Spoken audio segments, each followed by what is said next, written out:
What is up, ladies and gentlemen? Welcome to the first episode of the 10 Count. I'm your host, Kaden. I'm joined by my co-host, Tamara. Tamara, how are you doing tonight? I'm doing good. I'm ready to talk some wrestling. Yeah, let's talk about it.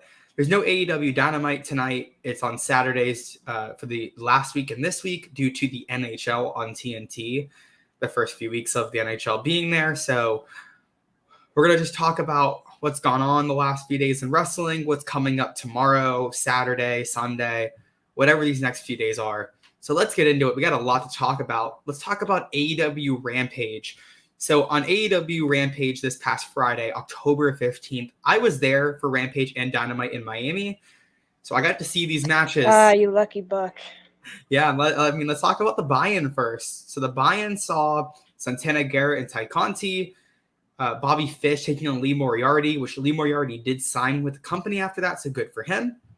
And the match we're going to talk about from that, Bryan Danielson versus Minoru Suzuki. So I'll give my thoughts first and throw it over to Tamara.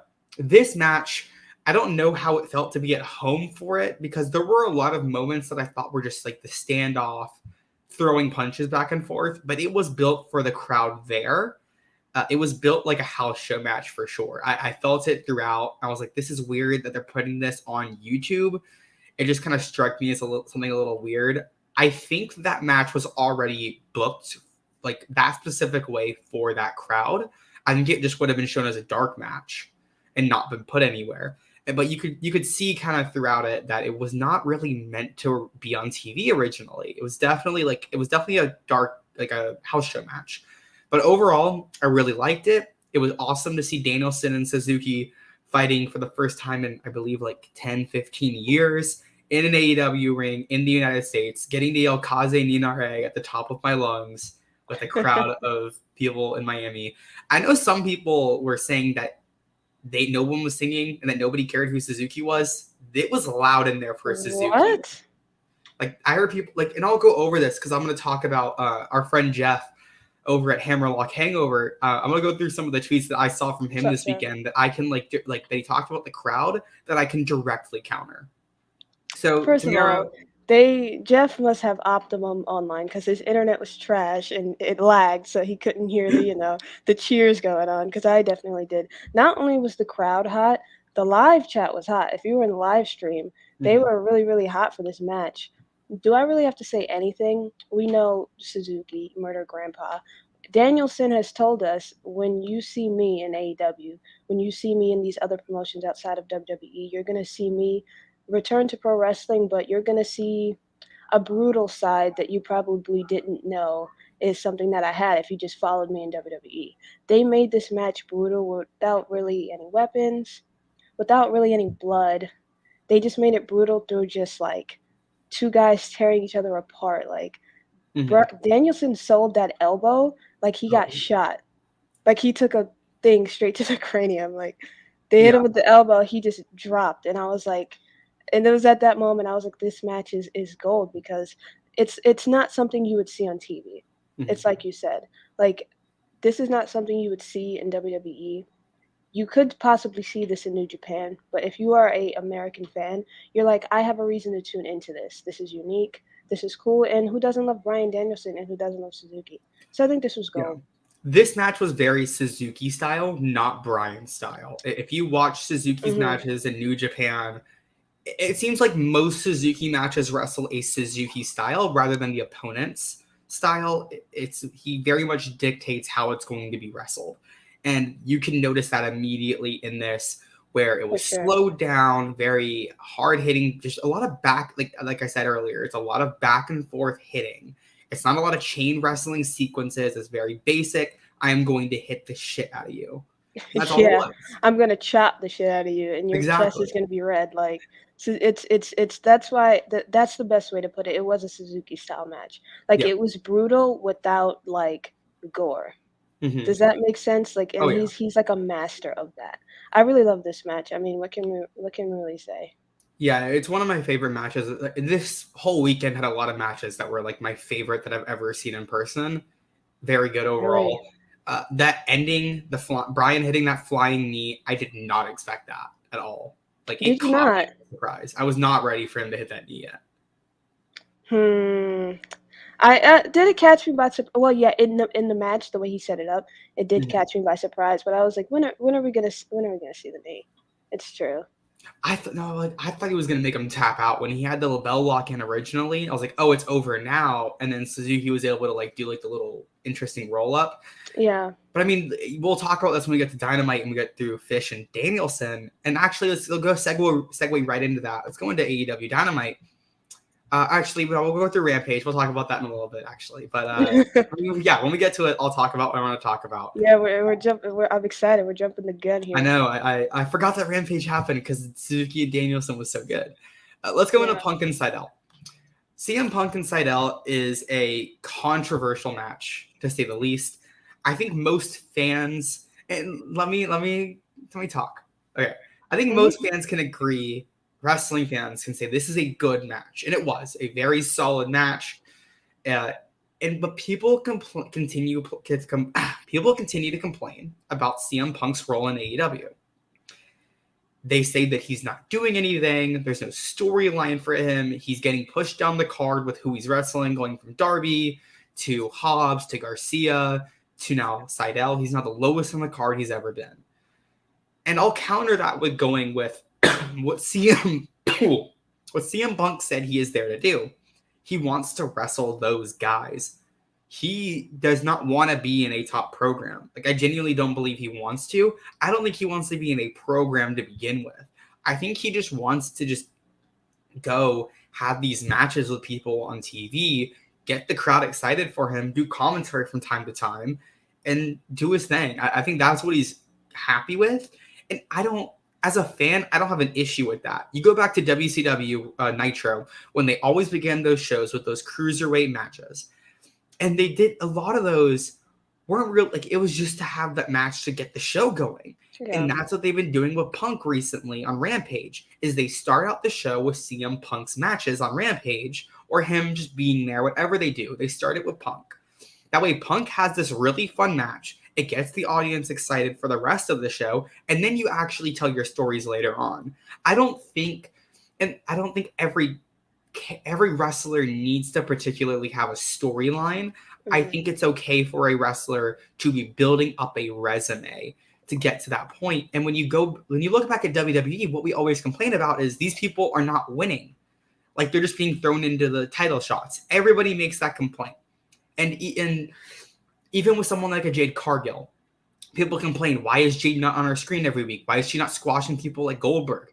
Punk is theoretically doing that. Yes, he's having 10, 15-minute matches, but those are people who could realistically give him that amount of match because he's been out for 7 years. And they're good wrestlers. You cannot take anything away from Garcia, Seidel, Hobbs, or Darby.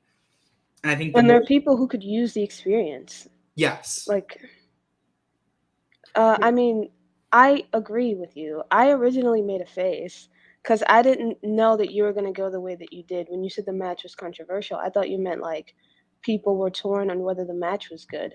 And I was like, was that a thing? Because, I mean, I felt like the match was fine. But people are torn on the position that CM Punk is in.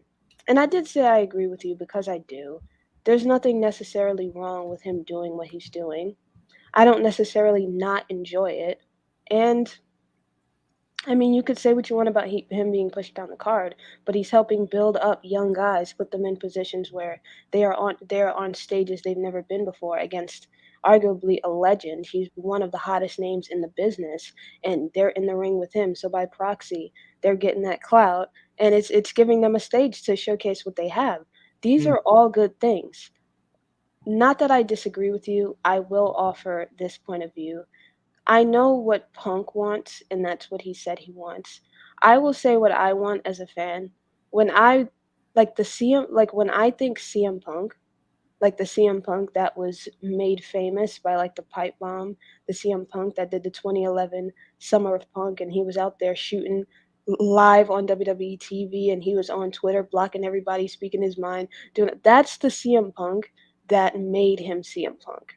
If that makes sense. So when people say, oh, CM Punk's back, we can't wait, CM Punk, they're thinking we want to get CM Punk. Like, the CM Punk that they kind of pigeonhole him to, and he's trying to break out of that and kind of be multifaceted and show I'm not just a hothead like locker room cancer. Like I like wrestling. I want to wrestle. I want to help people. I want to like build up young guys. Like I didn't come here to shoot on the mic at WWE and talk shit about everybody in the back. Like I came here because like I did that in WWE because that was a proxy or that was a consequence of the things that I was going through. Like I wasn't being fake. I wasn't putting that on. That was actually part of what I was actually going through in real life. In real life, he's happy. He's happy in AEW. He's happy in doing what he's doing. So he's not going to be that CM Punk. I think as time passes, people will realize that and come to grips with that. But I think they're mourning the idea that we're going to get 2011 CM Punk. And they're kind of, they're not, it's 6 degrees of separation. They're not happy with it right now. They're on stage 5.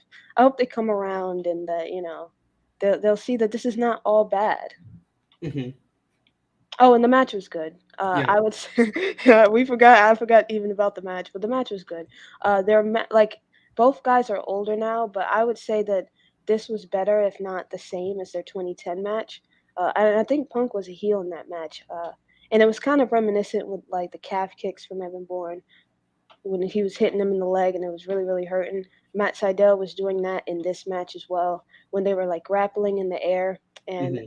I guess CM Punk was playing off of Bourne's like high flying style, and so he would counter those moves into like power moves. Even though CM Punk is not really a power guy, against a Matt Sydal he technically is, and he was doing that in both of those matches. So I thought it was cool to see that both guys are kind of still in their older age, like keeping up.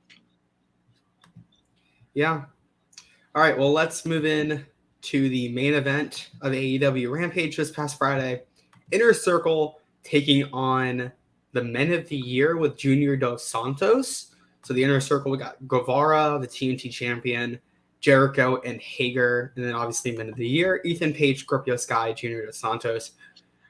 So I liked the match. I thought it was pretty good. But let's talk about Junior Dos Santos making his pro wrestling debut. His, I believe it was his children that were like pretty close in front of me because they were cheering the whole time for that guy. So I'd assume it's his fam. I would assume it was his family that were near me. But or they were big fans. Yeah. So I want to get your thoughts on Dos Santos and how he did first, and then I'll give my thoughts. I can see how somebody would say that he looked a little bit slow, or kind of like the chemistry wasn't there, or kind of like he was getting his grips. But like because it's his first match, you can kind of forgive that. I thought that he did good. I think he has a future, especially if he's going to keep shooting off at Roman on Twitter. Did you actually see that tweet? Yeah. I like. There are people who genuinely believe that Roman Reigns has a chance in a real fight against Junior Dos Santos. We need drug testing for fans these days, not just the wrestlers. Like we need everybody to pee in the cup. But as like this is wrestling. Obviously, Junior Dos Santos is a good MMA fighter, a good UFC fighter. He was a champion. He KO'd Cain Velasquez in 1 round, and freaking 8 million people watched it. Obviously, he's a good fighter, but pro wrestling is not the same as MMA. I want to talk about that for a second. Roman Reigns' comments on Punk. I think people like to forget, and I'll make this quick. People like to forget that some people, although Punk was not amazing in UFC, he still was a UFC fighter. And while Punk might be like 50, 60 pounds less than Roman, if you put them in an octagon together, Punk will win. Punk is the only one out of those two who has had legitimate MMA training and knows how to actually beat somebody like that and actually knock them out. Roman doesn't really have that. Roman's also like, Roman he can hit like a spear. That's not going to do shit. A spear? Imagine hitting a spear. Yeah. And not only that, Punk knows how to legitimately put a legit chokehold, how to legit do these legit do a knee bar, all of these actual MMA submissions. So while he might not have while Roman might realistically have a power advantage over him, he's not going to have an advantage in that setting because it doesn't matter. Somebody can be 100 pounds. Like it's like if you threw. People talk about how athletic LeBron James is. It's like if you threw LeBron James into the NFL against, if he had a QB showdown with the third string quarterback for the New England Patriots. Let's say Jarrett Stidham, third string quarterback for the Patriots, or Brian Hoyer, one of the extreme backups on like not a great team. They're still going to beat him because they know how to do that. It does not translate. Mm-hmm. Wrestling does not translate to MMA. People forget that so often. You're 100% correct. Well, like actual like Olympic style wrestling, but like pro wrestling, it's not the same. Yeah, You're pro wrestling correct. is I not. will say this: if you if you set up an MMA fight where Roman has months to train and CM Punk has months to train, Roman will stand a chance. But if you throw them in the ring right now, Punk won't knock him out. Like it'd be kind of difficult for him to knock him out with like a punch, maybe a kick, because Roman has more Yeah, size. he's It's kind of bigger. like the boxing thing. When you have more weight, you can take more of a punch from someone smaller. But like you said, he's trained to be able to grapple, to be able to put people in chokeholds that are actually effective, to be able to work limbs, to be able to get out of Mhm. hold and maneuver his body and work his way around the cage. Like he's trained to be able to do that in ways that Roman is not. So yes, if you put him in an octagon today with Roman Reigns, he probably would win.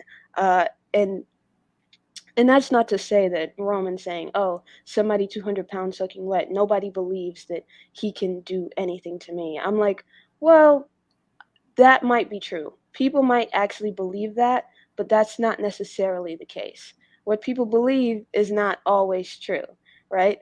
People believe that Undertaker is like a badass like Undertaker, but he's not. That's Mhm. not real. He's not actually an Undertaker. It's like it's the illusion. And he was just in the ring wrestling Finn Balor, and people took that seriously because it's presented that way. So I mean, he's not really. And by the way, I think he was working. Like I think he was like in I character. he must have been working. There's no way Roman believes that. Well, Roman, even when he was a babyface, was pretty bad in interviews, saying Yeah. things that are just kind of like. So it's very much possible that he genuinely believes that. Which, hey, if you do, the difference between you and CM Punk is CM Punk actually got in the octagon and fought somebody. If you Mhm. genuinely believe that, then you get in the octagon and fight somebody. Fight somebody in a lower weight class than you, who's a UFC fighter, who's trained to be a UFC fighter, and you I tell will me. I will never understand why an attack on CM Punk is that he lost. Technically, he did not actually lose his last fight. They reversed the decision to a no contest, but that he Oh, I didn't know that. everyone says that he lost his last two fights. Okay, cool. At least he got in the ring. Or got in the octagon, which most other wrestlers will not do unless like you're Bobby Lashley or Lesnar, which Bobby Yeah. Lashley did train for American Top Team. I looked it up. Yeah. Or your Jake Hager. Yeah. Oh yeah, Hager doing Bellator still. Yeah. I think he has a Bellator fight coming up. Does he? I actually didn't know that. I'm gonna look at that. But while I look at that up, I'll talk about Junior Dos Santos. Junior Dos Santos, I thought was actually pretty good in the ring. He came out a little rough to begin with, but I think he definitely improved as the match went on. I thought his best parts were against Hager because Hager knew how to match the skill of Dos Santos. But it looked like he really laid in some of those shots on Jericho. Like I could tell he was like actually hitting Jericho. But other than that, like I thought he moved pretty well. He kept his pace very well. He wasn't getting out of. He wasn't showing any ring rust, I guess. Even though he's never gotten in the ring, he did not show that he was getting tired quickly, like Lesnar when he goes Like away he from. wasn't blowing up. Yeah, Yeah. Lesnar gets red like a tomato. Jericho got red like a tomato during that match. Hager sweats quite a bit. I don't know if Yes, that's like a genetic thing though on him. Hager does sweat a lot. He's a sweaty man. But overall, I didn't see any of that in Dos Santos. And I didn't either. That's actually a good point. he impressed me a lot. And Men of the Year, an American Top Team getting that win. Glad to see Ethan Page and Scorpio Sky winning. I would not be surprised if this TNT belt goes to Ethan Page or Scorpio Sky. I Hmm. don't. My issue with the TNT belt is I think some of the reigns have gone a little too long. I thought Darby's was a little too long. I didn't think they I needed can to see have that. it be as long as it was. And then Miro's was Miro's. He needed to have it for a while before What about someone was like worthy to beat him. Brody's was probably the shortest. Brody's was the shortest, yes. But I think you could have Sammy lose it at Full Gear or right around Full Gear, and I have no issue with that. He does not need to hold this for 8 months. To who? Ethan Page. Drop it. Well, if you drop it to Ethan Page, because I think him and Scorpio are going the tag team route. If you drop it to Ethan Page, that kind of leaves Scorpio looking like a jabroni. You're not saying. I think you have. I mean, I think Scorpio needs to be a babyface for sure. I don't think he works as a heel. I think he's fine as a heel, but Ethan Page is the heel, and he is a single star. He did great in the North with a guy we're going to talk about a little later when we talk about Bound for Glory, but he is a 100% bona fide future world champion. I think now is the time you put the strap on Ethan Page.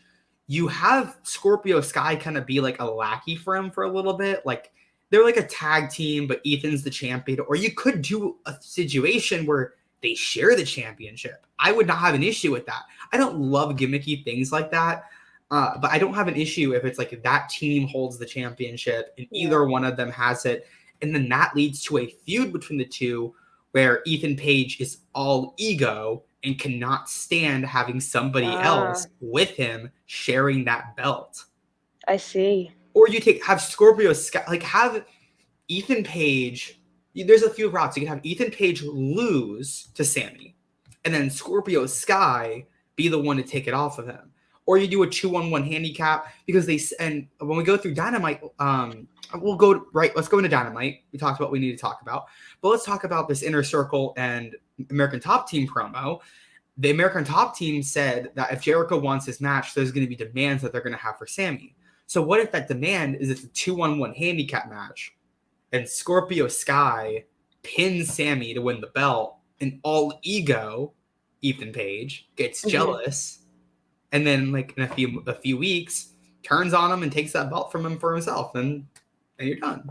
Yeah, like my only problem with that is I think there's a lot of steam left in Sammy's run. I gotta say, especially after that was Rampage where they main evented, and honestly, like when Sammy got that hot tag from Jericho. And then he did the double springboard into the cutter, and he did the running shooting star press, and the crowd was going nuts. Like Sammy, I feel like hasn't even realized his full potential as a champion just yet, especially because he's still doing Inner Circle stuff. I wouldn't do the change at Full Gear. I also not only that, I would not like push for a split between any of American Top Team for at least a month or two. I think there's still steam left in both of those programs. I think AEW needs to do at least one title change that's a month or two later. Every single reign has been like 5 months. Of the TNT title? There's the shortest title reign in AEW, I believe, was FTR's tag team championships. Oh yeah, I forgot about that. It's either that or it was SCU. SCU lost them. They won them in early November and they lost them in late January. FTR won them like the first, I think it was like September 1st, and they dropped them November 8th. Brody's might have been shorter than that because Brody's was a month too. Brody's was early like August. Yeah, it was about a month. I think it goes 5 weeks. So Brody's is the shortest, but Brody's is also a different situation. It was, yeah. It was not their call. It was a transitional kind of thing. Yeah, it was not meant to happen. I think they need to. I think it would be impactful if Ethan and Scorpio, or Ethan or Scorpio, one of the two. I think it would be impactful if one of those took it off of him, because it shows that they're not going to always do long reigns. I think people expect a long reigns from AEW at this point.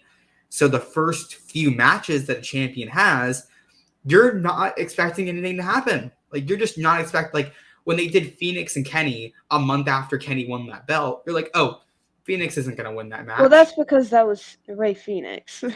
Ray Phoenix they were building Ray Phoenix at the time. He was never gonna beat Kenny. Oh, well, let's Yeah, say this: we're like months into Kenny's reign. At this point, if they did that match, would you think that Phoenix would win? I think everybody was expecting it to be Hangman the whole time, even though that's kind of a different situation, and you're not wrong in your point. Like if like people expect long reigns, so like a month in, I'm not gonna expect you to lose. But I just mean Kenny was a different situation yeah. because everybody kind of knew.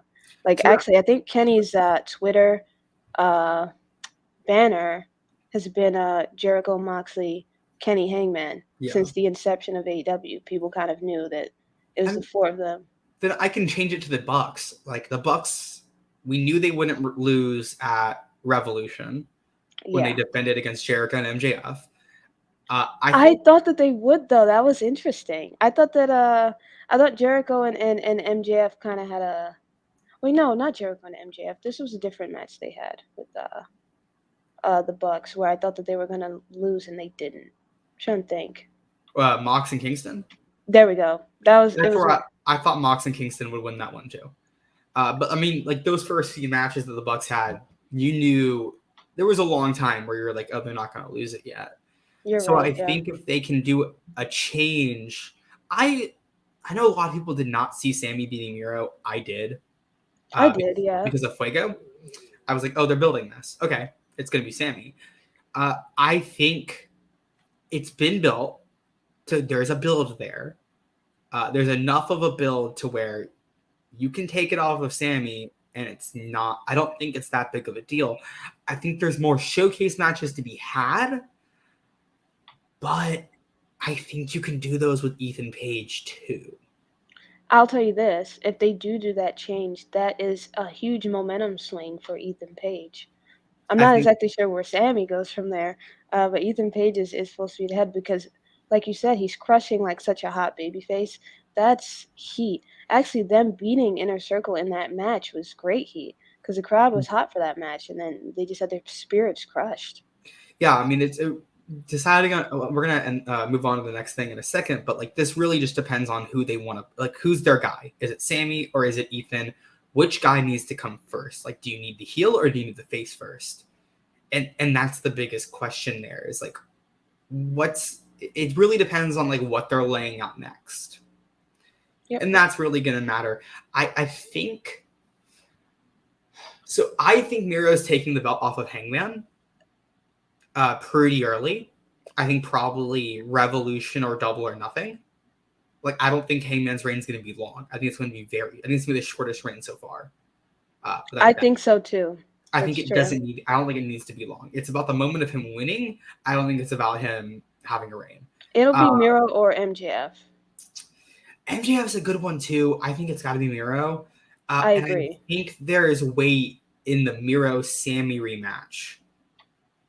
To have Sammy have a pay-per-view match with Miro for the belt, and he almost gets it but doesn't. But that can only happen if Sammy loses the TNT belt, unless they implement like an option C, like Impact has. Which we'll talk about option C a little later.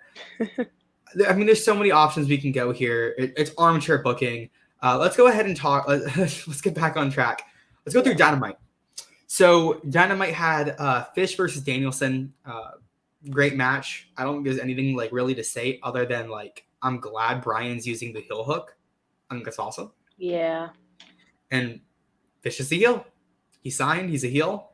Awesome. Similar in the way to the Suzuki match. They made it brutal without being gory. Love Yeah. that kind of shit. Yeah, I thought it was a really good match. I don't know. Obviously, I was there in person, so I did not have that like 5-minute picture-in-picture throughout most of the match. I got to actually see everything, which That AEW, hurt. I hate when they do it, but I mean, I was there. That one hurt the soul. Yeah. But good match. Hangman's promo. We're gonna go a little quick through Dynamite because everybody's talked about it already. Great. Is there anything else we need to say besides that almost made me cry? No, I think that's it. I think Darby and Sting versus Wardlow and MJF.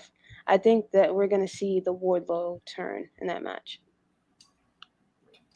Either in that tag team match or in Darby versus MJF. I think that Wardlow's turning now. let's go into that MJF promo. Man, MJF is so damn good. MJF comes out and he's there for the match. He does his entrance, and I remember being like, my reaction was like, what the hell? Why is he here? He doesn't have a match with Darby. And I was like, oh, I know what this bastard's doing. And he cuts another fantastic promo where he pulls no punches. Yeah. He called a guy in the front row fat like multiple times. Oh, yeah. I mean, MJF, like how this man does not get canceled is amazing. But he drags Bryce Remsburg out there with, I guess, Wardlow drag out Bryce Remsburg. Remsburg counts to 9, the lights go dark, and Sting comes out with the baseball bat. MJF pushes Wardlow in front. Sting takes out Wardlow, and then MJF cowers like the little rat bullshit chicken heel that he is, and goes to the back. I mean, MJF's promos are great, and I'm interested in what happens. I kind of really want to see Wardlow and Sting one-on-one and just see Wardlow fuck the hell out of Sting. Like, just kill him. Clip that out of context. I know. I realized it after I said it. But that is going to, like, we've been waiting for the time when someone hits the buckle bomb on Sting. Like, we've been waiting for the moment when Sting's going to get hit with a buckle bomb. This is it. It's time. I'll say this. When Wardlow turns, he is going to be one of their biggest baby faces. I can definitely see that. Not only because of how great a heel MJF is, I think that when Wardlow turns, because right now what we see of Wardlow is he stands, he doesn't talk, and he beats people up. He's really good in the ring. It's impressive, but there's no character work. When he turns, we're going to see character work. People are going to like that. He can do that. I've seen some stuff of him. He can do character work. People are going to like that. Also, MJF is a good heel, so he'll be able to play off of that and gain babyface momentum. I'm going to like that. Also, I like your idea. Have him beat Sting. Now you've got a new hottest up and coming guy.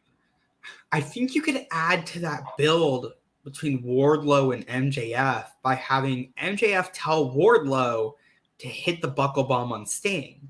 And Wardlow's like, no, I'm not doing that. And MJF goes off, tells him to hit the buckle bomb, and so he does it. But that adds to a little bit of their dissension going into this. I would assume the match is at Full Gear.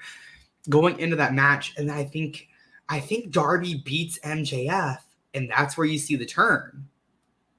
Yeah. And that's the only way I see the turn. But it's weird because I think if they do the turn, Wardlow needs to win. But MJF's taken too many losses at this point. MJF doesn't lose a lot. And he lost to Jericho. If he loses to Darby, that'll be twice in a row. That's 3 because he lost at the Stadium Stampede as well. Oh, he lost it. Yeah, there we go. Well, yeah, I wasn't counting the faction match for some reason. Lost the Stadium Stampede. He beat Jericho between that. He beat Jericho like 3 times, but he beat him once like between that. But he during did lose, the labor. But he did also lose. Yeah, he did lose to Jericho, and then that's my. Which he didn't need to do. That was bullshit. They did not. But like I don't know where they go with this because the turn is coming 100%. But I think if the turn comes, Wardlow needs to be the one to beat MJF. I agree. How do you do that turn with MJF? Oh, I know how you do it. Here's the thing. We'll have Wardlow beat Sting, and then MJF will lose to Darby. I won my match. You lost yours. I'm better than you, and you're always like disrespecting me. I'm out. Peace out. But that means he's also out of the Pinnacle. So you could do a similar Labors of Jericho thing where Wardlow has to fight other people to get to MJF. Or they just stack the odds against him where it's the Pinnacle versus Wardlow. Because the Pinnacle will still back MJF. So then Wardlow can lose, but it'll be like in a really unfair way. But then Wardlow will be gaining wins against other members of the Pinnacle, like Shawn Spears. So his record will be padded, and he can go into feuds with like Miro for the TNT title. Oh, well, not Miro, sorry, Sammy for the TNT title. Or he can, like, if Ethan Page does beat Sammy, he can go into things with Ethan Page, if that makes sense. My issue isn't that. My issue is like. My issue is how you do the turn with MJF still winning. like the match, winning over Oh, Darby, right. because I think that's too many. That's 2 straight pay-per-view losses for MJF. Well, if he beats Wardlow, do you think that salvages anything? I don't think it does. I I think Here's the it thing: helps, if you're but it's still 2 keeping, losses for a guy that doesn't ever wrestle. here's the problem: if you're saying Miro takes the title of Hangman and not MJF, you kind of have to get MJF out the way. Like he can't be Yeah. contending. So I could see them like cooling him off to heat him back up. Even though I'm kind of like Yeah. you, I'm gritting my teeth about it because I don't like that. But the thing about MJF is that what he has on his side is time. And a lot of people don't have that on their side when they're in the hottest runs of their career. Like MJF is constantly hot, like in the hottest run of his career because everything is happening for him for the first time. So time is kind of always on his side because he's only 24 or he might be 25 now. So I think that as much as as much as you kind of want to avoid it, I think he could survive it. Yeah. Let's go into the Super Click taking on the Dark Order. On Friday Night Rampage, we had a promo from the Dark Order issuing a challenge out to the Young Bucks and Adam Cole, Super Click. And they had a 6-man tag match. It was Oh, you mean Dynamite? Sorry, you confused me. on Dynamite. Yes, we had the match, and the promo was on Rampage. Gotcha. Yeah, so it was John Silver, Alex Reynolds, and Evil Uno taking on the Young Bucks and Adam Cole. I really liked this match. I had a lot of fun with it. I liked seeing the Super Click get some much needed wins. They bought me a few times with some near falls, really like making me think, oh, Dark Order is going to win this, which I did not expect at that point. But I thought it was a really fun match overall. I liked seeing Evil Uno doing the Sacco spot. It was a fun match that I'm surprised did not open the show. I agree with you. I agree with you. They did buy me with some near falls, but not that Dark Order winning would be bad because whether you people like to admit it or not, Dark Order is over now. They're like Mhm. very very popular baby faces, especially John Silver. They've come a long way from the days of getting like go away heat, like change the channel. They've come a long way from that. Like they're over. People want to see them. They're fun to watch. Their matches are good. The people in Dark Order can actually wrestle. Like if Yeah. you give them a chance, like they're The, good. the Johnny Um, Hungy chants reigns supreme at every show. they sing, they sing that it's great. Johnny Hungy, he TNT title. I think that TNT title, Johnny Hungy. for sure. I see that for him. Yeah, I they caught me, but like if somebody's putting over Dark Order, it's not gonna be the Super Click. So I was like, okay, they definitely need this. I enjoyed Alex Reynolds and Johnny Hungy giving a kiss to whole Adam Cole.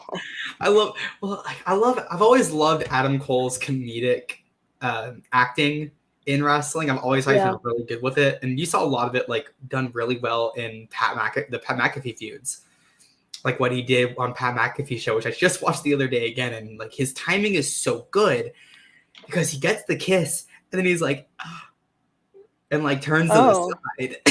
Like he starts to notice that these lips are not Nick and Matt Jackson's. Like he's first of got all, how did he's like, he, this doesn't feel. hey, he knows the lips of the people that murdered him. Okay, he knows. I, But I guess I he guess I would too. realizes, and it was Oh man. amazing. And I thought it was just like a really fun, a funny thing to do to kind of play on that thing they've been doing where they run the ropes and they go in for the kiss. I thought it was like a really funny little That was almost like thing. low key genius. I should have seen that coming. That was a really like that was a comedic like cause Dark Order, especially like the Super Click and everybody on being the elite, like they're really funny. That's kind of what got Dark Order over in the first place. Is they're genuinely funny. They're fun to watch. Their matches are fun to watch. Like their segments are actually genuinely fun. They I mean they've come a long way. Also that spot reminded me of I don't know if anyone remembers this, but when Joey Janela was feuding with Kip Sabian, and then Kip Sabian and Penelope Ford were going to like kiss each other, but like Joey Janela stuck his head in between, so they just ended up kissing him, like his cheeks, and he just made like a face similar to like Adam Cole's.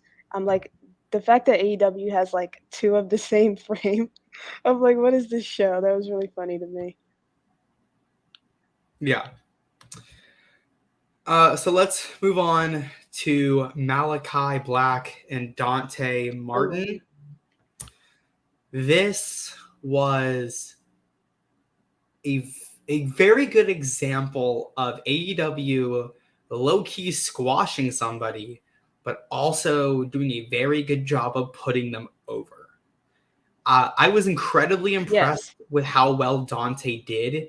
He showed that he's more than just the flips. Obviously, he has the flips in his arsenal, but the way he sold I believe it was the left leg.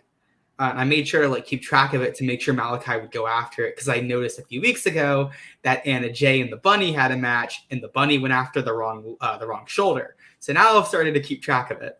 Oh, I did notice that too. it was the left leg, and Malachi worked the left leg, and it was so well done when he hits that springboard moonsault off the top rope. He takes him so long to go for that cover because he lands on that leg again, and he continuously sells that.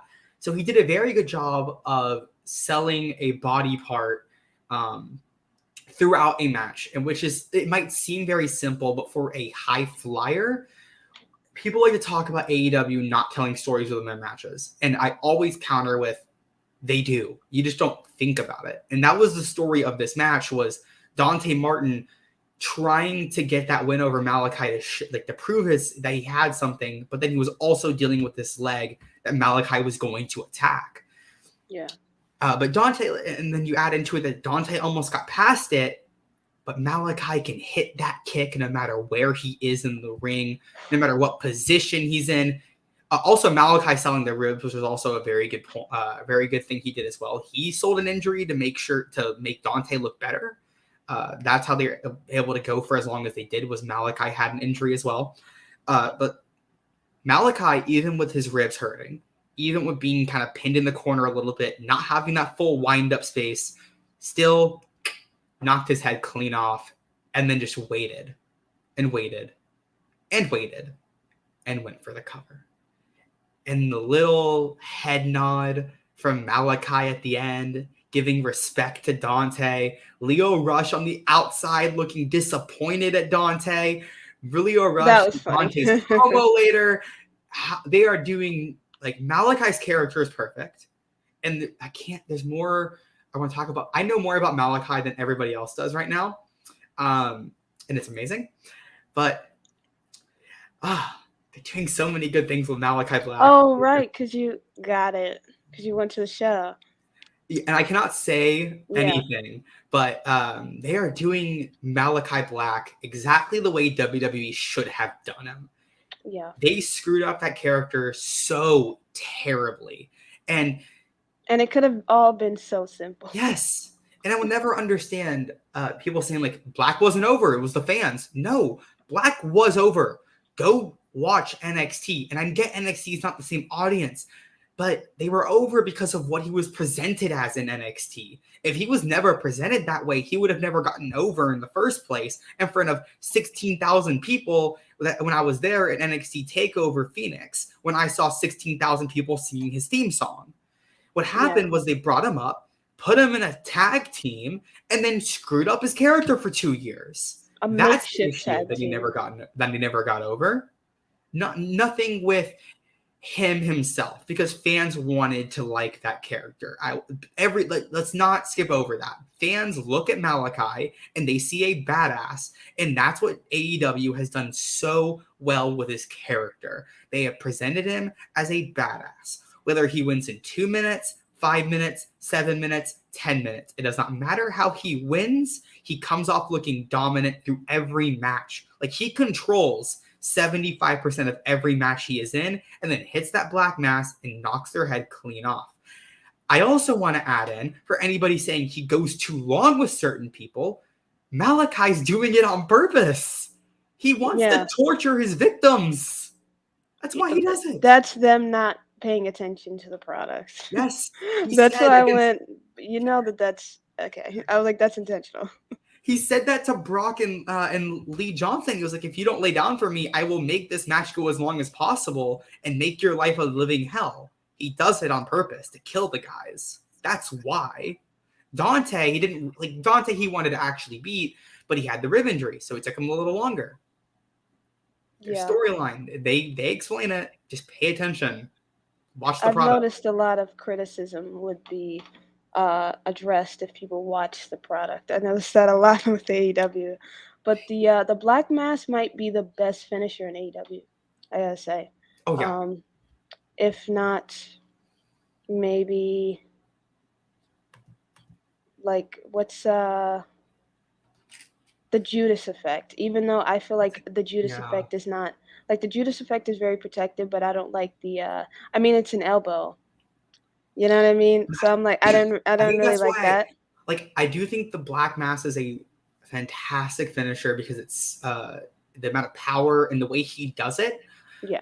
The Judas effect is so simple yet effective. And when he hits that, you know it's over. You know the match is over. Exactly. Yeah. I mean, there's AEW. That's why I have to give props. So, yeah, it's really about the way he hits it. Nobody else hits it that way. Let's talk about. I mentioned Lio Rush and Dante as a tag team. I'm really excited to see that and what happens when Darius comes back. So where's Darius going to go into this? He's still injured, yeah. Yeah, and he should probably be coming back kind of soon. Hope so. I would love to see that. I wanted to let's talk about FTR taking the AAA Tag Team Championships off of the Lucha Brothers. Las Super Ranas. The people were just calling them Frog Boys. The CM Punk was like, that's FTR. Cut the I heard people on Twitter saying that. I thought it was so funny. I saw people complaining, and I was like, no, it's funny. It's really funny. Don't make him be an idiot. He knows. Oh, people on Twitter were complaining? Oh my god. Yeah. That never happened. I know, right? But, I remember they came out, and I was like, what the hell is this? Like, what? That was the outfits WWE wanted to put him in. Yeah, they said it was Andrade's friends, and I was like, what? I expected like some AAA luchadors that I had heard of. And I was like, oh, this is so stupid. It's going to be a squash. And then I was like, wait, the back of that guy's head looks familiar. Oh, that's the way his skull is shaped. I was like, oh, that's Dax. I was like, okay, it's Dax and that's Cash. And I can't hear commentary. I'm a little far away from the ring. Like I'm close, but like I cannot see the perfect shape of their bodies that you'd see with the camera on their bodies. So like it was really when they turned the other way and like they did that first attempt to pull the masks off, they were a little loose, and then I saw Dax's head. I was like, oh, it's Dax. Like I knew from the back of his head. I was like, okay, that's Dax Harwood. I thought like the irony of that, of FTR being the luchadors when they hate luchador wrestling. That's funny. I thought that was very interesting. I saw a friend of the show, Jeff. He pointed out, why was it not a DQ for pulling off the match in the lucha mask if it was under AAA rules? I don't know the answer to that, and that's a good loophole. Why was it not a DQ? It should have been a DQ. So I don't know what. That's a really good point. I'm not gonna lie. I cannot defend that one.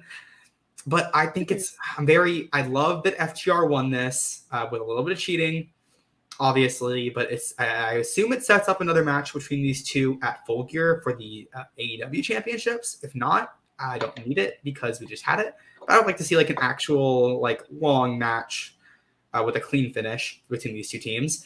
And I'm very interested to see FTR go down to AAA and go wrestle against luchadors in non-lucha matches because they don't wrestle under what usually is. This match was very good, I gotta say. So if it's anything like this, then it's a good meshing of styles. Especially FTR, they can really like work with anybody. Yes, and I mean if you see that 450 that Cash hit last November at Full Gear, you know that man can move. And that's great heel heat. We're not luchadors, but we're the AAA champions. Yeah. It's like, fuck you guys. I'm just dealing with... Okay. I had to figure something out for tomorrow. Let's get back into this. Yeah, I want to... So I saw some people on Twitter confused as to why Andrade was with FTR. And I think the simplest answer is because he wanted a good tag team. He wanted the Lucha Brothers to lose their AAA tag titles. He knew FTR would be the team that could do it. So he went, gave MJF some money, and said, go win the belts. And I just think that was it. Heels working together. Yeah, we've seen that in AEW before. Yeah, I don't think there's much more to it other than heels. Why not? Heels healing. Andrade needed a team that could beat the Lucha Brothers. So he got FTR. Let's go into our last thing for AEW Dynamite. And we're going to talk about some other things from the show in this. We had the Eliminator Tournament bracket released.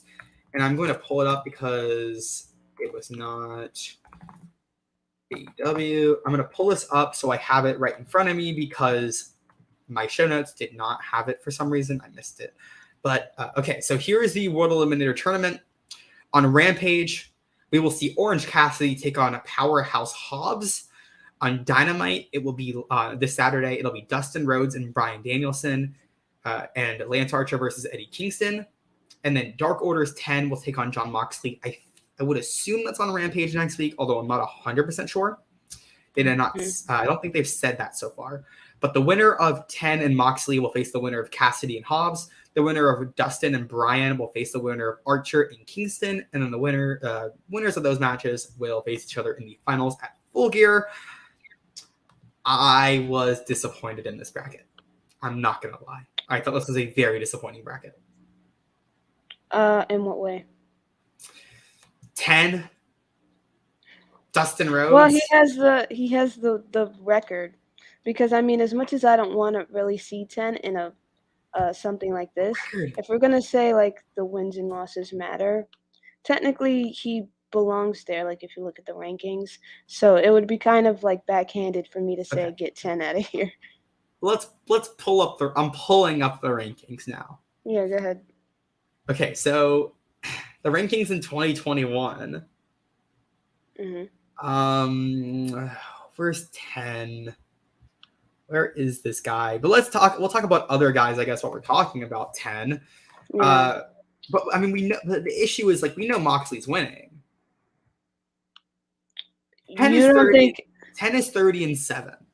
Oh, I thought you meant Moxley was winning the whole thing. I was about to say, I don't know about that. Moxley's actually do think Moxley's winning the whole thing. But I think Moxley's beating 10, and that's safe to say. My issue with this, though, is that you have other guys. Like, you have Miro, right? You have Jungle Boy. You have Adam Cole. Even other guys who have, like, you have MJF. You have Darby, which I guess if Darby's injured, that's fine. You don't need to have, like, you can find a way out of that. But you have other people in there that could fill in that role. Why is that's a lot of people that you don't really want to beat. Like, I wouldn't put yes. And that's what I was gonna say is, like, it's definitely built so people will have, like, so that way nobody important gets beaten. Yeah, and in that way, I can see why you would be disappointed, because it's like, oh, it's not really competitive in the way that you would want it to be, even though we know wrestling's scripted, but we mean competitive in this context. So I can see that. So when you said that you were disappointed, I was like, in what way? Like, I thought you meant, like, kind of what you said, like the people that you wanted to be in it weren't in it. I'm not going to say I was disappointed. I was underwhelmed for similar reasons that you were saying, because I was like, oh, like, we know what this is. I can see. I would actually like Hobbs to beat Cassidy if we can get that. I wouldn't be mad at that, even though I think that they're going to give Cassidy the win. I shall give no opinion on this match that I have already seen. Oh, right. I forgot about that. I'll not say anything. And then I don't think that Moxley's winning the whole thing. I think he'll go to the final, and I think he'll go against Bryan Danielson. I don't see them because if you put Moxley over Danielson, I think, like, he'll be treated like a heel.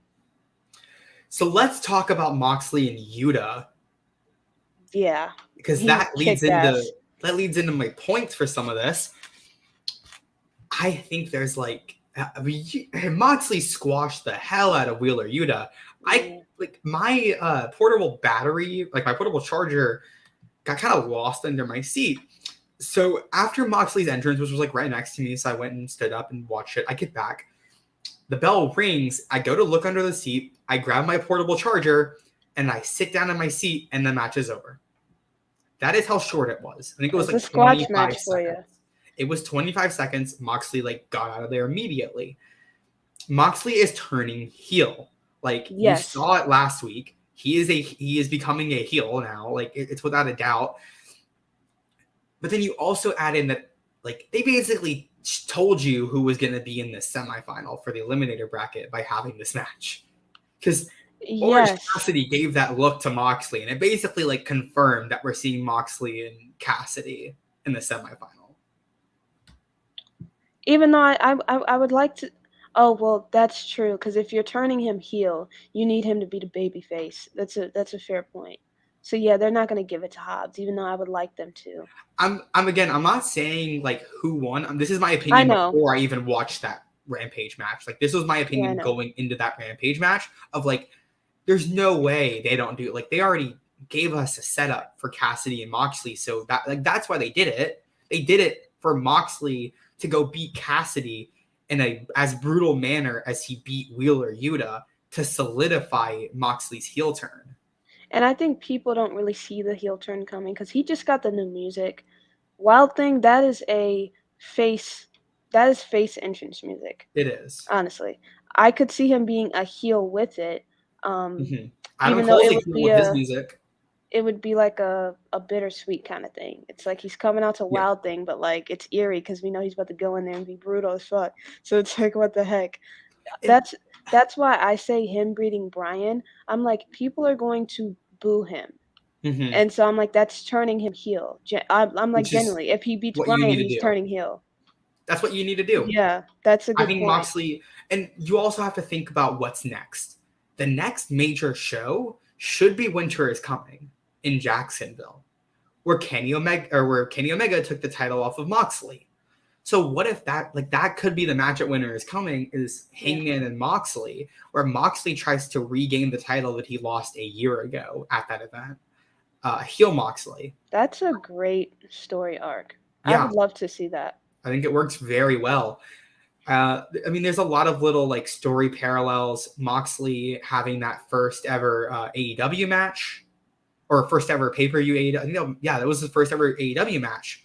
Was at Full Gear 2 years before that when he beat Kenny. So that would also be a thing where he wins the Eliminator tournament to get back in the picture when he beat Kenny Omega. So 2 years later. Where do you think Eddie Kingston comes into play at all? He loses to Lance Archer. Well, I mean, his friendship with Moxley. I think they might blood feud. Like Eddie would be like... They already had the blood feud. Don't do it again. Well, they did, but Eddie was the heel. Don't do it again. If that makes sense. Yeah, don't do it again. Just don't mention it. So you think they just ignore each other? Oh, so you just act like it never happened? No, so like I don't think you act like it never happened, but Eddie was never like, he became face, but not really. He teetered the line. I think he's a face. He's an anti-hero. That's better. Currently now I would consider him a face, but I think you don't need to have a specific heel turn for Eddie for them to still be friends. I think I don't mean you turn Eddie heel. I mean like you acknowledge that they are friends and now like Eddie's still a face and Moxley just turned heel. So you kind of split them up in that way. Like you split up that union because unless you want to turn Eddie heel, which I don't think you should do. I think one can be a face and one can be a heel and they're still friends. They can. I think that's a big thing lost in wrestling is they can be friends and one's a bad guy and one's a good guy. That's true. Like we saw that with Cody and MJF. Do you remember in the very beginning of AEW? MJF was a face. Cody was a face and MJF was a heel. And MJF was a face. No, he worked as a heel. Not really. In that, it was Elite versus Inner Circle. When they were best friends, in that. But when they were still because they, if you go back to the original Double or Nothing press conference that they had, the weigh-in and press conference before Double or Nothing at StarCast, Cody defends MJF consistently. He's like, yeah, he's a young guy, a little bit of a prick. It's just him. Yeah. And then you even And have MJF defends Cody. a month later at Fyter Fest, MJF cut that promo where he said that that all their moms swallow. Like, yeah, but like he still worked as a heel. He I get was what you're still a trying to heel. say. He was never a face. And we can move on to this because I know we're on a tangent. I just say that because people still want to cheer Moxley, don't get me wrong, but Yeah. not over Bryan Danielson, not over Hangman. So him beating Bryan Danielson, that's a heel turn just in itself. And I feel like if you really want people to buy into Moxley as a heel, you have to separate him from everything that kind of made him a face, if that makes sense. Yeah, that's why you do the match against Hangman too. You immediately make him a heel.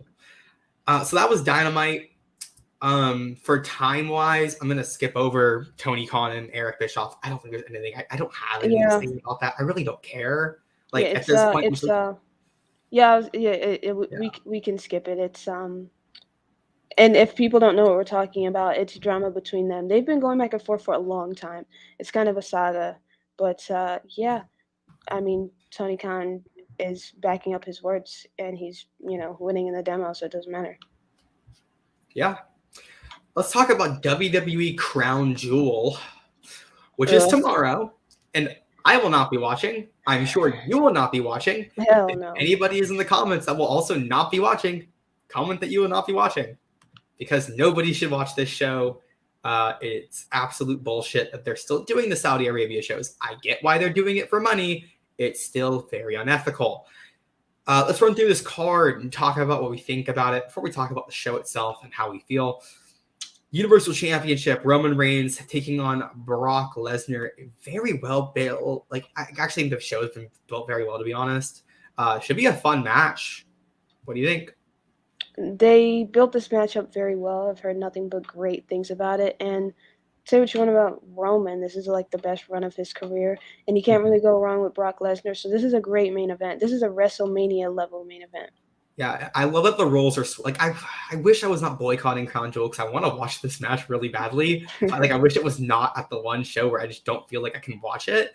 Because it's face Brock versus heel Roman. Like, who thought in 2018 at WrestleMania 34 that we would see this match happen? Well, technically that was face Brock versus heel Roman anyway. I guess. Because I mean, people have been booing him since the dawn. But it was heel Roman versus heel Brock. Yeah, exactly. Okay, that's a good one. Yeah. Now, a match that I have hated the build to: Becky Lynch versus Bianca Belair versus Sasha Banks for the SmackDown Women's Championship. One woman in this match is gonna be on SmackDown, and that's Sasha. So Sasha's probably winning. I put that too. I put Sasha.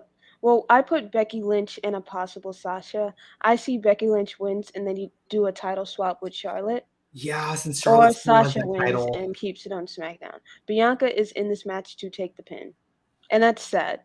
I think so too.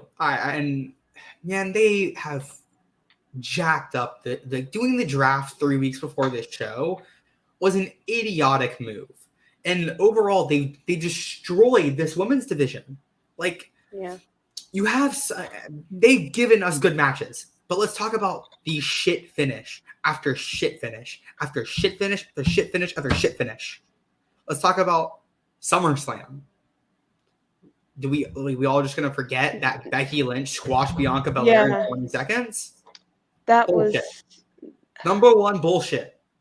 2, what was the non-extreme rules that had one extreme rules match on it and nothing else was extreme at all? Match ended in DQ, right? How does the extreme rules match end in DQ? It was not an extreme rules match. It was just add extreme rules. That's what for you don't do a pay-per-view called Extreme Rules and have a DQ finish, but that's just me. I'm going to make sure that this ended in a DQ. I'm fairly confident it was, because I feel like I remember texting David Sanderson over at a certain place that I will not plug. I feel like I remember texting him being like, this is bullshit. And I have not watched WWE programming since then. Welcome to the club, buddy. It's nice over here, not watching WWE gang. Disqualification, yes. So dumb. Sasha So Banks dumb. ran in and caused a disqualification. That's one thing I love about AEW. They will not cheat you out of a finish unless it makes sense. Number one, bullshit. Let's move on to the next thing they did. Then they had DQ finishes, false finishes, distraction finishes. Number one, bullshit. Number one, bullshit. Number one, bullshit. If you're not a hockey fan, you won't get my reference. But it's number one bullshit. Like this women's division. They've jacked up both sides. I did not watch Raw, but I heard Bianca and Charlotte had a great match that ended in a DQ, which makes no sense. Should have put the belt on Bianca because she's going to Raw. That's the issue with doing the draft 3 weeks before your pay-per-view and not having it go into effect until 3 weeks later. But that would require like thinking ahead and actually long-term storytelling. No, we can't do long-term storytelling, but they can with Brock Lesnar and Roman Reigns and Seth and Edge. You're correct. But nowhere else. You can do it with two really good male. You can do it with the Shield members, but that's about it. If you're in the Shield, you get long-term storytelling. If you're not in the Shield, go fuck yourself. They will pay extra attention to the people they really, really love, and then everything else is filler. It's the WWE way. Join the Vince McMahon Kiss My Ass Club, and you'll get it. That's what has to happen. You get good storytelling if you're in the Kiss My Ass Club. One kiss for a win over John Cena. Biggie versus Drew McIntyre. I don't care. I don't want to see Drew McIntyre have another goddamn title match. I'm done with this. Retains. I always felt like Drew McIntyre was a bit. Drew's going to SmackDown. Like, I always felt he was a bit overrated. I remember when McIntyre was champion, and I think Moxley was the champion in AEW. And then who was the? They were champions at the same time. They were. I think Drew is fantastic, but Drew needs to be a heel. I say he's overrated just because I don't think that he's a long-term main event guy. I think he's good for a program, but I think he gets he's like Triple H. He gets boring very quickly. There's no character there. I see it. Yes, and I see that parallel, but I think Drew has a lot of charisma that they have not tapped into correctly, and he needs to be a heel. That's where his charisma, always came from. And, I considered it, when he debuted in 2018, or re-debuted on Raw in 2018, I did not watch NXT at the time, so that was the first time I'd ever seen Drew, and he immediately became my favorite heel on TV, after his first appearance with Dolph. He is amazing as a heel. They need to go back to that well. But, Bobby Lashley and Goldberg. I hope Goldberg does not kill somebody in this match in Saudi Arabia. It seems like every Saudi match he has to try to kill somebody. Or himself. Yeah. Somebody on his head. Maybe he kills Undertaker. Maybe he kills Bray Wyatt.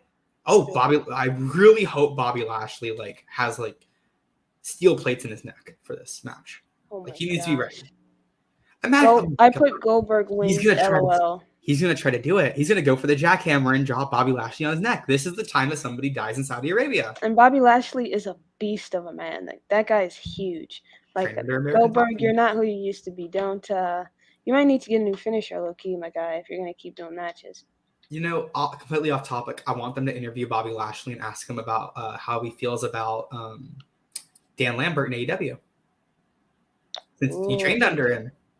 He trained for the top team, yeah. Yeah, I want to see how he feels. Seth Rollins and Edge, Hell in a Cell. This is the best built Hell in a Cell I have seen in years. So I will give them props for that. I will not hate on a single thing in this feud besides that dumbass house invasion. But they've built this match very well and have finally built a Hell in a Cell to be actually what it's supposed to be.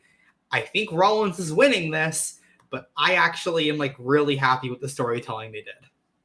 That house invasion got FTR a mini shout out, if you could call it that. So maybe there's a silver lining. His name is Edge, and so therefore they're going to put effort in. So I don't doubt that this match will probably be, and the story was built up well. Mm-hmm. I don't doubt this match will probably be good. Edge wins. I don't really care though, because It's Rollins. I'm not the biggest fan of the guy, so Like, I'm not gonna lie. If there's like one, this card is really good, and that's why I hate that I have to boycott it. But like, if there's one match I'm going to watch, it would be this, just because like I need to give them props for how well they have booked this. Like, they have really done a good job with the storytelling. you would rather see this over Roman and Brock? Yes, Mm, I would. I think this is a better interesting. match. I think this is going to be very good. Like the last two matches are amazing, and this is in Hell in a Cell. That's a fair point. I think they are going to kill it, 100%. They're going to steal. I think there's another match I think will steal the show. This will be very good. Let's talk about the. I'm not going to talk about the Raw Tag Team Championship. It's a rematch from SummerSlam. RK Bro and AJ and Omos. That match actually put me to sleep. Like, I'm not even kidding. But I got RK Bro retaining. Yeah, I put that too. Oh God. King of the Ring finals. Finn Balor and Xavier Woods. I'm What's your pick? I'm gonna go with Woods. I picked Balor. Yeah, I don't have an issue with either man winning this. Like, I'm very happy with both.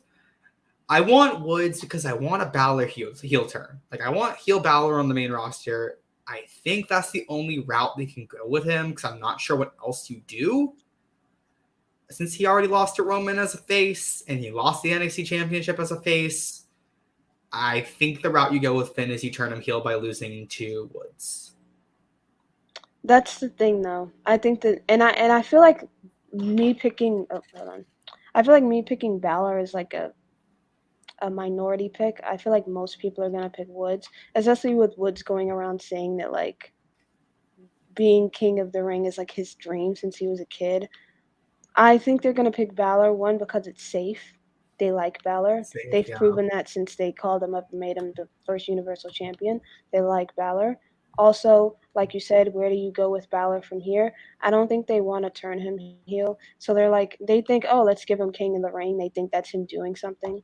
I think they're going to give that to him. I also think that they probably think more of him than they do Xavier Woods. So they're like, oh, Woods can lose and he can go back to throwing pancakes and stuff like that, and he'll be fine. Yeah. And okay, so let's talk about the Queen's Crown. I'm gonna have you talk about this first. Give your opinion. Doudrop and Zelina Vega.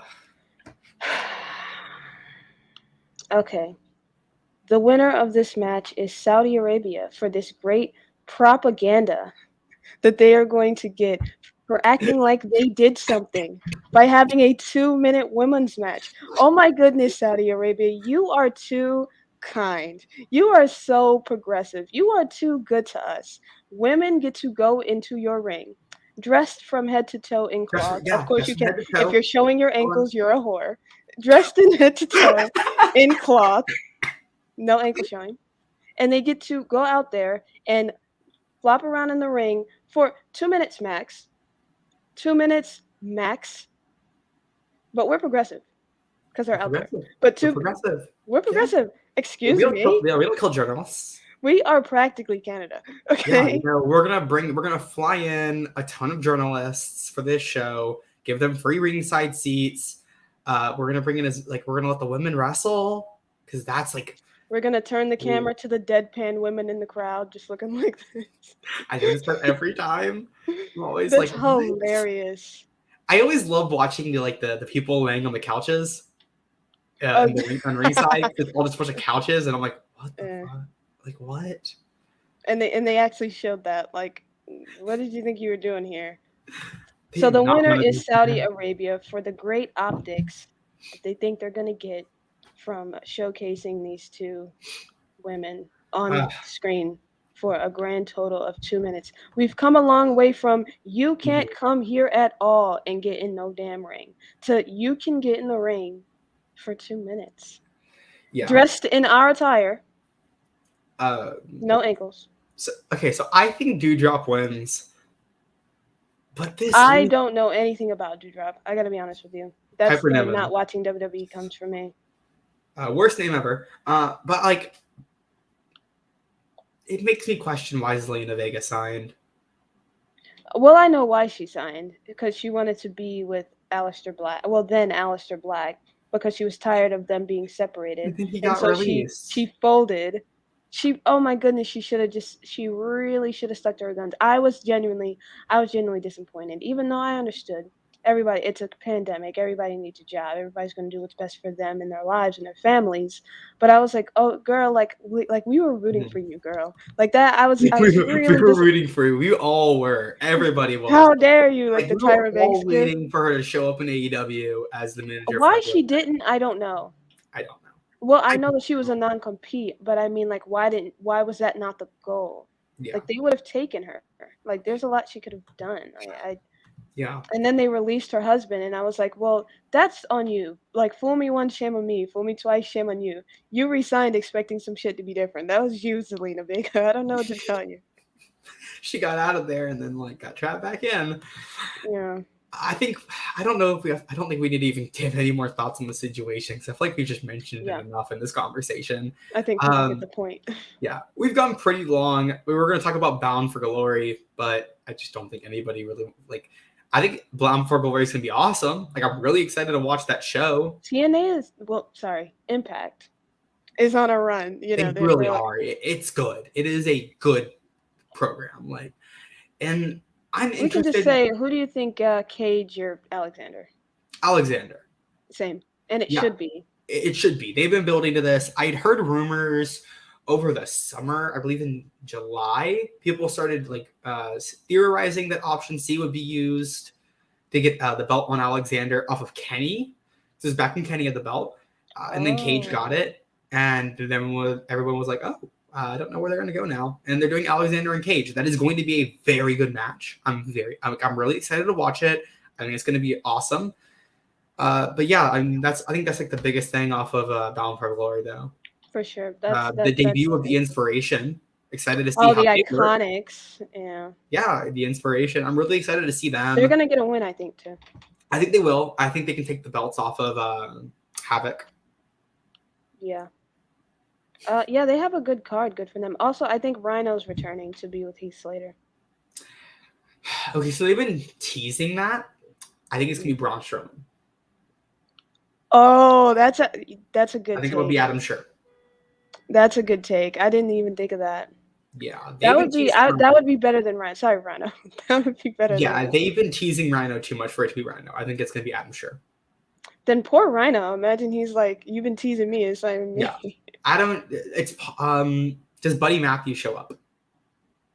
Oh, He signed with New Japan, and they work with Impact. Like, they work with Impact more than AEW works with New Japan. So that's true too. Does he show up? Uh, It's Bound for Glory. I say yeah. You blow your load. it's a If crossover you've got it show. in the tank, then you do it. Yeah, He shows up. it's a crossover show. You have people from everywhere really showing up there. So At this point, and you have so much attention on you right now. Go ahead, do it. yeah, I am interested to see. I would assume Cage is not going to be a Dynamite this Saturday. Oh, This coming Saturday because it's the same night. And I would assume he that cannot would make it. be I don't think he can make it to Vegas in time. that would be double duty. Yeah, I mean, He's not needed, honestly. unless he records like a promo, which why would he do that? Yeah, it's possible, but I mean, let's go ahead and close this show out. We'll skip over. I want to talk about like some Impact relationship with AEW stuff, but we'll get to that a different day. We'll probably talk about that Friday when we do Rampage. Yeah. So yeah, we're gonna do Rampage this Friday. I was there. I already know what's gonna happen, but That I'm is very going to be a excited. fun show. Yeah, Yeah. Pac and Andrade. I have told everybody that I know to not look at spoilers and to go into this match blind because it is amazing, and there is another level to it that I don't think people are ready for yet. Oh my goodness, they should hire you to promote. There is something in there that made me scream for probably 5 minutes. Something that I did not think I'd ever it made me cheer for something I never thought I'd cheer for. And you'll know, like, when it happens, there's something that happens that I've never been so pop for. Like, it is Cheer the for biggest something pop. I never thought I'd cheer for. And I you're not cheered gonna for know Nick you're Gage, not gonna know what it like is. pizza cuttering somebody. No, you're not gonna know what it is because it's not something you think would happen. I'm not trying to. I'm not gonna try to guess. Oh yeah, no, like it's not possible. That's why, like, I cannot wait for Friday to come for you, so you can watch this match and we can talk about this. It is awesome. I also got to go ringside for it because James All Night Center does not give a fuck. So really? Yeah. I got to just walk right down to the ringside. I wish Arthur Ashe gave a fuck, but that's a conversation for a different day. Yeah, I went to ringside and I was ringside for Pac and Andrade. Oh yeah, she lucky. Pac and Andrade 2 main event. Everybody banned from ringside. The Britt Baker taking on Anna Jay non-title match. I'm really excited for that too. It's pretty good, pretty fun match. And then I'm not saying anything from any of these matches or like what actually happened, but fun match. And Orange Cassidy and Hobbs. That? You said that Kenny lost the title to. No, I'm kidding. Yeah, Kenny lost the title on Rampage. Yeah, and then another fun match between Cassidy and Hobbs that opened the show. Lit. So yeah, it's a pretty strong show. I would assume they're supposed to release the TBS title bracket, which we actually did not see. So I don't know that one yet. Like any promo. Oh, last thing I want to talk about. What are your thoughts on that Cody vignette? It was when he was with the Nightmare Factory. Yes, in the ring. That was actually filmed in my hometown. Oh, was it? Yeah, it was filmed at Rhodes Training Academy, which is about 10 minutes away from my house. Not where I currently live, but like my childhood house. That's interesting. What is their venue looking like? It's just a warehouse. Just warehouse, got it. Oh, like where they were taping? Like the training academy is just a warehouse. Yeah, that's what I meant. Yeah. Oh, okay, that makes sense.